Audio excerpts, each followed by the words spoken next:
Boa noite. Que Deus nos sustente, nos acompanhe. O Pai misericordioso nos abençoe. E que a espiritualidade nos auxilie nessa noite. Eu quero deixar com vocês um estudo sobre Jesus de Nazaré. Não é um estudo, é uma pequena leitura.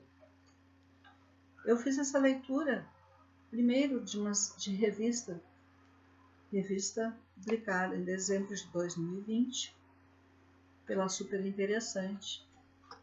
O texto da revista era Deus. E esse texto fala de Jesus no Calvário, antes do Calvário, no seu julgamento.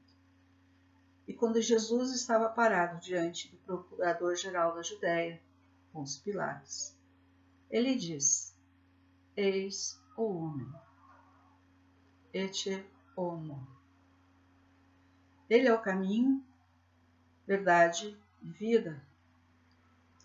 A profecia de Simeão dizia: Eis que este menino está destinado tanto para a ruína, quanto para o levantamento de muitos em Israel.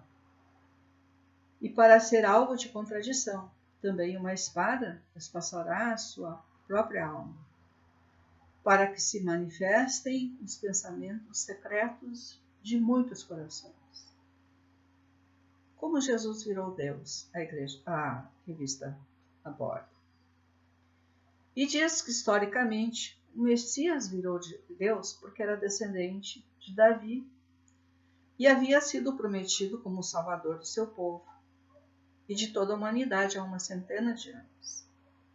Ele foi reconhecido a partir da crença da ressurreição de Paulo, de Pedro, Tiago e João, pois afirmavam ter visto Jesus ressuscitado e falavam com ele.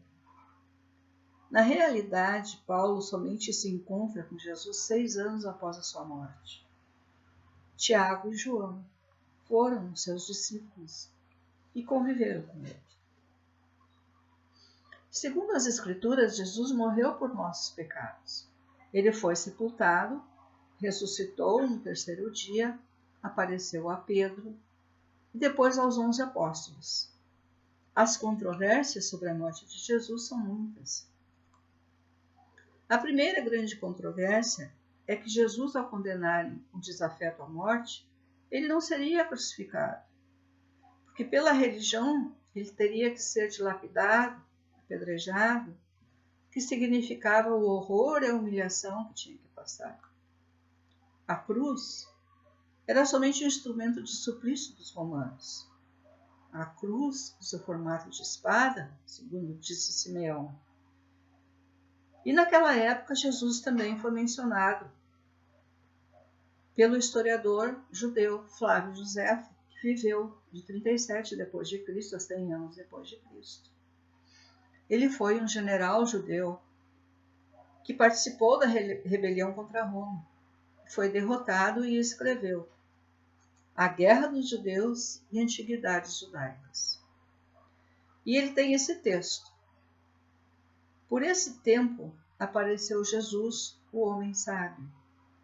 Se na verdade se pode chamá-lo de homem, pois ele foi o autor de muitos feitos surpreendentes, um mestre de pessoas que recebem a verdade com prazer.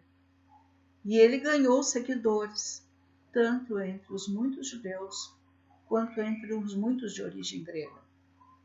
Ele era o Cristo, e quando Pilatos, por causa da sua acusação feita por nossos homens mais proeminentes, condenou-o à cruz, aqueles que o haviam amado não deixaram de amá-lo, pois ele apareceu no 3º dia, novamente vivo, exatamente como os profetas divinos haviam falado dele, e de seus incontáveis outros fatos assombrosos. E até hoje, a tribo dos cristãos, que deve esse nome a ele, não desapareceu.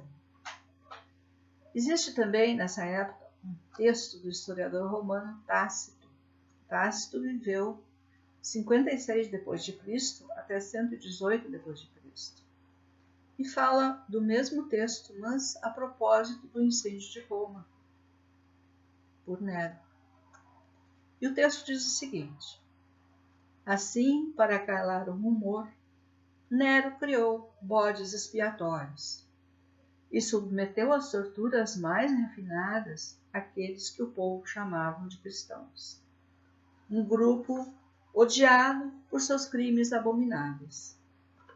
Seu nome deriva de Cristo, que durante o reinado de Tibério, novamente, não apenas na Judéia, terra onde se originou o mal, mas também na cidade de Roma, onde todas as práticas horrendas e infames de todas as partes do mundo se concentram e são fervorosamente cultivadas. Essa foi a referência. As cartas de Paulo remontam os anos 50 depois de Cristo e são as mais antigas que dão testemunho de Jesus. Os evangelhos de Mateus e Lucas utilizam os apontamentos de Marcos, que inclui trechos similares nos dois evangelhos, que não aparecem em Marcos. O evangelho de João teria sua própria fonte original, a informação de Jesus. E as fontes se completam e são similares. Provavelmente, então, elas comprovam a figura histórica de Jesus. Terminava a revista. O Jesus histórico. Jesus nasceu filho de Maria e José. Nasceu provavelmente em Nazaré e não em Belém, para cumprir a profecia.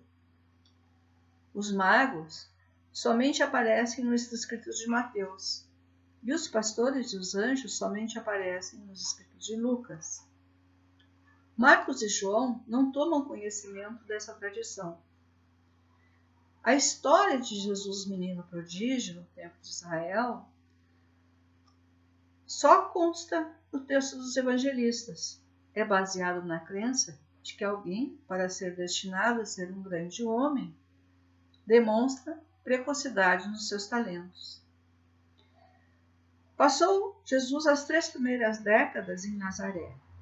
Viveu no meio de uma grande família, com vários irmãos e irmãs, podendo serem filhos de Maria ou fruto de um casamento anterior de José. Aprendeu o ofício de José e provavelmente não era letrado, embora conhecesse o aramaico, língua materna. Camponeses da Galileia normalmente não são letrados. Como nazareno, levava uma vida pacata e extremamente humilde.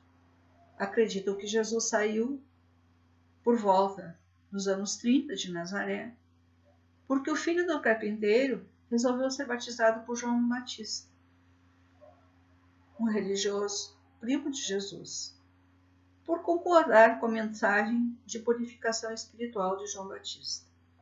Provavelmente, ele quis atuar como discípulo de João, na sua ênfase de inovação, da misericórdia e acolhimento, da cura que se aceita e evita a condenação. Trata-se a ideia do reino de Deus. Conterrâneos acreditavam que Deus iria retomar o controle sobre o povo e sobre a criação inteira, e que Deus iria colocar as coisas no seu eixo. A igreja, naquela época, ela era vista como a elite da sociedade, um fim a ser atingido. Jesus colocava em primeiro lugar os que não conseguiam contribuir para participar do luxo.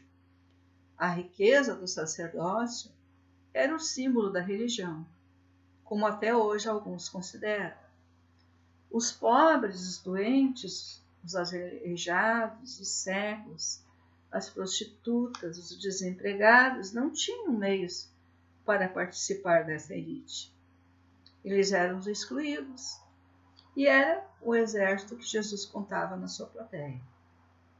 E essa verdade colocou Jesus contra todos os políticos da época, contra toda a polícia da época, pois eles consideravam Jesus político errado.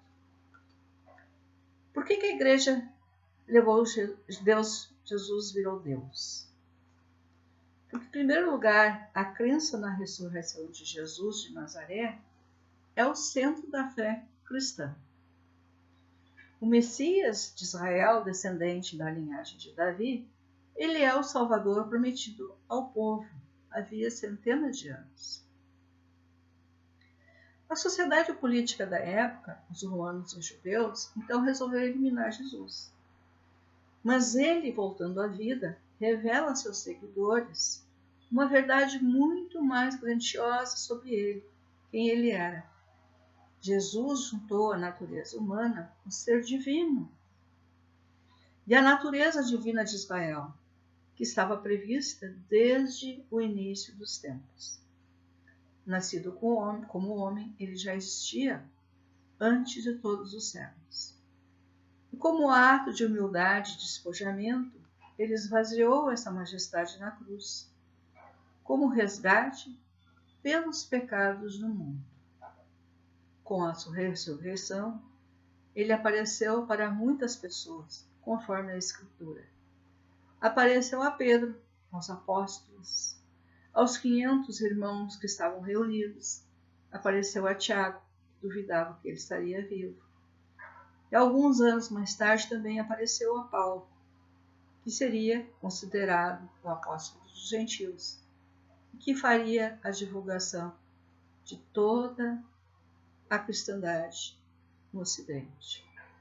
Procuraram o corpo de Jesus e não encontraram, porque eles não tinham certeza se ele não havia sido colocado numa vala comum, como era costume dos romanos, ou se tinha sido enterrado num túmulo vazio qualquer, como era costume dos judeus. Também a certeza da ressurreição varia com os textos. O primeiro que encontrou Jesus foram as mulheres, que viram um túmulo vazio, depois encontraram Nazaré. Existem no mundo dois conceitos de cristologia, sendo que o primeiro conceito é o conjunto de crenças que enxergam Jesus como um ser divino, que existia desde antes a criação do universo e que encarnou assumindo a natureza humana. Já a baixa cristologia acredita que Jesus era essencialmente um ser humano, que por ter sido crucificado e ressuscitou, assumiu um papel elevadíssimo no plano de Deus, para o cosmos. E o Evangelho de João é a narração ao eterno divino. Eu sou o caminho, a verdade e a vida. E quem me vê, vê o Pai. Fala em Deus. Mateus e Lucas apresentam Jesus como concebido pelo Espírito Santo, no seio de Maria, sem interferência do Pai humano. Marcos não menciona nem o Verbo, nem a concepção virginal de Maria. E começa narrando o batismo de Jesus. Tu és meu filho amado, e em ti me comprazo. Somente no ano de 451, depois do concílio da Calcedônia, é que foi estabelecido que Jesus era verdadeiro Deus e verdadeiro homem. Uma única pessoa, com duas naturezas plenas, humana e divina, indissoluvelmente ligadas. E aí Jesus virou Deus. Esse é o retrato de Deus que predomina no Ocidente até a data de hoje. Palavras da vida eterna.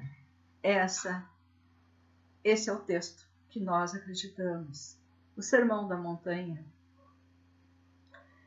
O Sermão da Montanha é a alma do Evangelho que está descrita nas misericórdias de Jesus. Jesus, como nós espíritas acreditamos, José e Maria devem tê-lo educado nas letras, pois as crianças aprendiam a ler e a escrever colocando as mãos sobre o livro e recitavam em coro até memorizar tudo que eles tinham que aprender. Jesus, além do hebraico, aprendeu a se expressar em aramaico, que era o ancestral alfabeto árabe, e o hebraico moderno. Jesus era um comunicador por excelência. Falava de modo que as pessoas de qualquer nível social o entendiam.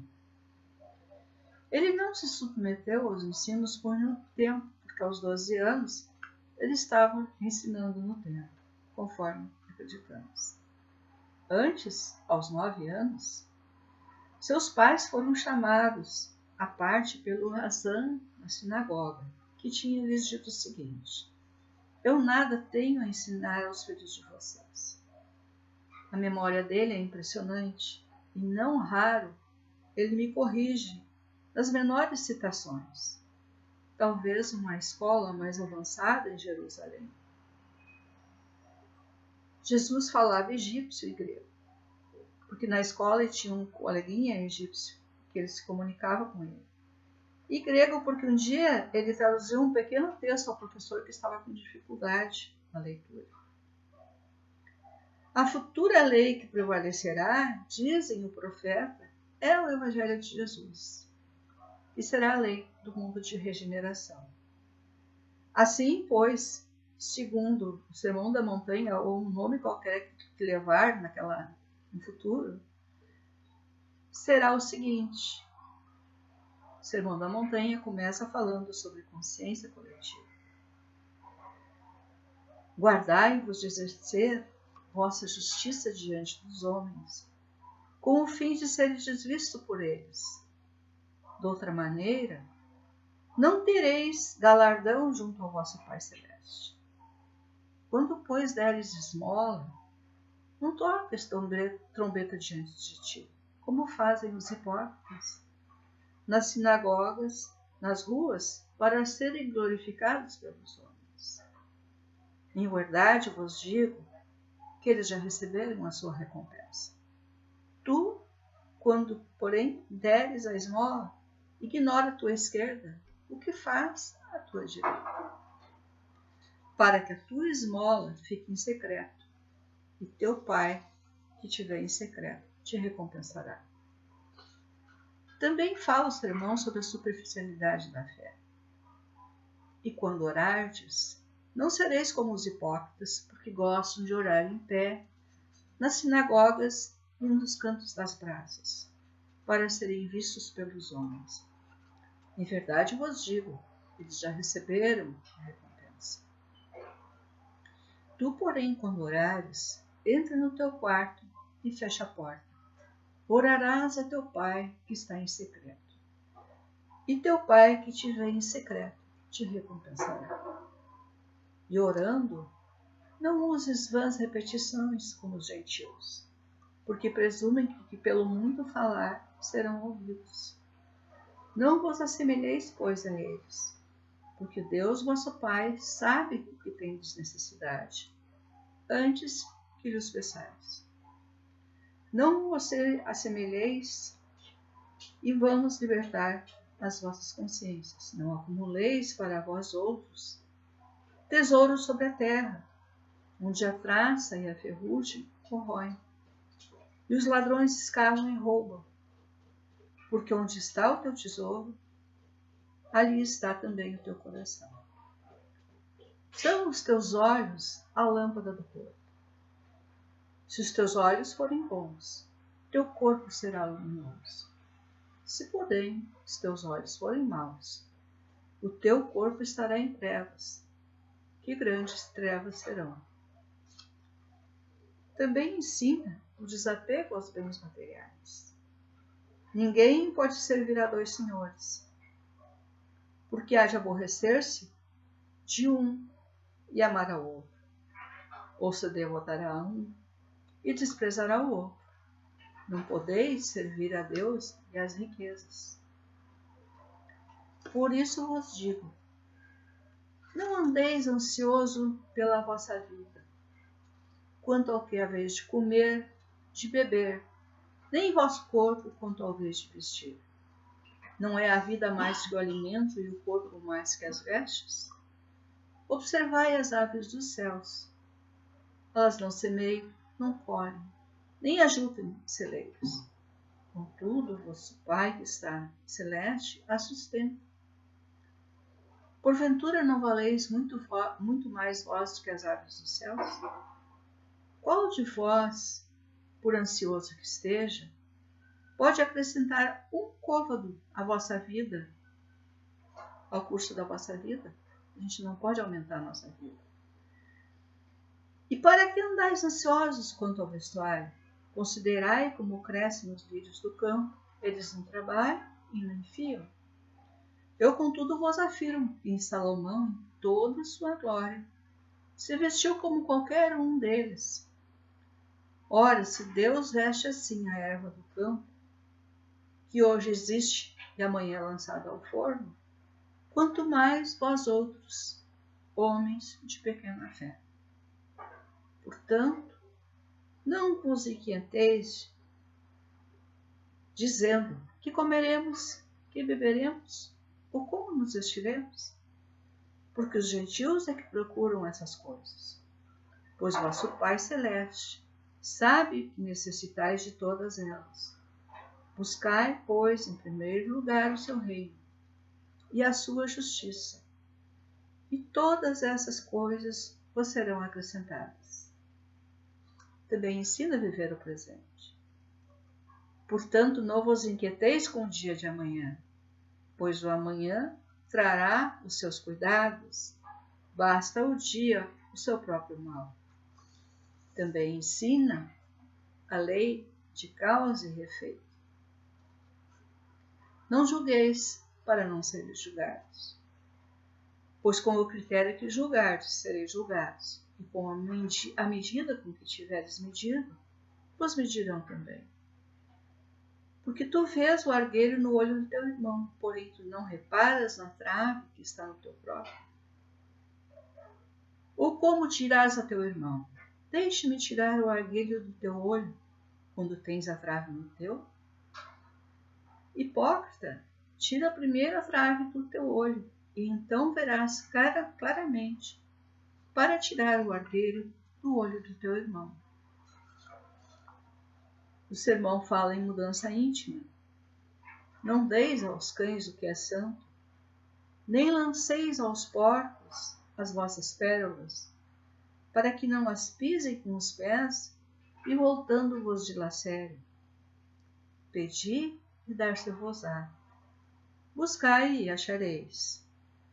Batei e abrir-se-vos-á. Pois todo o que busca encontra. E quem bate, abrir-se-vos-á. Pois todo o que pede recebe, e o que busca encontra. Ou qual dentre vós é o homem que, porventura, se o filho lhe pedir pão, lhe dará uma pedra? Ou se lhe pedir um peixe, lhe dará uma cobra? Ora, se vós sois maus, sabeis dar boas dádivas aos vossos filhos, quanto mais vosso Pai que está nos céus dará boas coisas aos que lhe pedirem. Lei do amor. Tudo quanto, pois, quereis que os homens vos façam, assim fazei vós a eles. Porque esta é a lei e os profetas.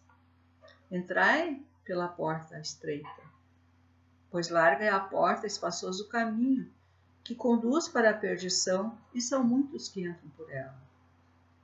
Porque estreita é a porta, e apertado o caminho que conduz para a vida, e são poucos os que acertam com ela. E não esqueçamos a necessidade de vigilância que ele ensina. Acautelai-vos dos falsos profetas, que vos apresentam disfarçados de ovelhas, mas por dentro são lobos roubadores. Pelos seus frutos os reconhecereis. Nem todo o que diz Senhor, Senhor entrará no reino dos céus, mas somente aquele que faz a vontade de meu Pai, que está nos céus. E esse foi o Sermão da Montanha, que a gente encontra nesse livro, Jesus de Nazaré, uma psicografia de Carlos Bacelli, que recebeu de irmão José. A gente sabe que crer em Deus é uma questão de fé, mas conhecer a Deus é uma questão de religião de amor e de religiosidade. As publicações afirmam que o mundo das trevas quer banir os conhecimentos dos ditos de Jesus. E claro que a gente sabe que o mundo de regeneração é um mundo pleno de beleza, que vai se transformar numa vida onde mais vai preservar o bem e o belo que o mal. Como nós não esqueceremos Jesus, como nós sempre estaremos lembrando das suas palavras divinas, de seu Evangelho. Que vocês fiquem todos abençoados com sua luz e fiquem com toda a paz que Ele sempre disse que nos daria. Muita paz e até a próxima. Que assim seja.